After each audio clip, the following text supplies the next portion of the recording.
মৃত্যুর রহস্য। একবার ঠাকুর শ্রীরামকৃষ্ণ নরেন্দ্রনাথকে বলেছিলেন যে তোর শরীরের সব লক্ষণ ভালো, কিন্তু তুই যখন ঘুমোস তখন তোর শ্বাস প্রশ্বাস জোরে জোরে পড়ে। যোগীরা বলেন এই লক্ষণের মানুষরা বেশি দিন বাঁচে না। শ্রীরামকৃষ্ণ ঠাকুরের এই কথা একেবারে মিলে গিয়েছিল। মাত্র ৩৯ বছর বয়সে দেহ রেখেছিলেন স্বামী বিবেকানন্দ।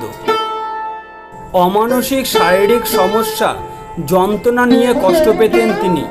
৩৯ বয়সের শেষ অর্ধেক সময় নানা রকম ব্যাধিতে তিনি কষ্ট পেতেন। শুধুমাত্র তার মনের জোরের জন্যই তিনি সফল কর্মযোগী হয়ে উঠতে পেরেছিলেন। কি কি রোগ ছিল? ছোটবেলা থেকে তার শরীর স্বাস্থ্য ভালোই ছিল। তারপর তিনি আস্তে আস্তে বিভিন্ন রোগে আক্রান্ত হন।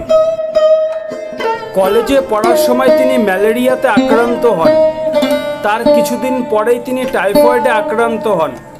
মূত্রনালীতে ইনফেকশন হয়, পিত্তথলিতে পাথর ধরা পড়ে, তারপর ডায়রিয়া হয়।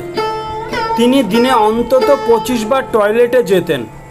পেটের সমস্যা তাকে আজীবনকাল ভুগিয়েছে।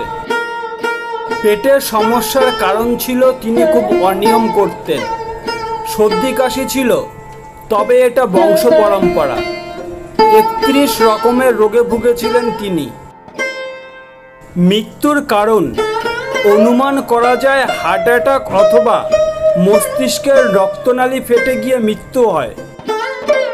একটা সময় তার ওজন 102 কিলো হয়ে গিয়েছিল।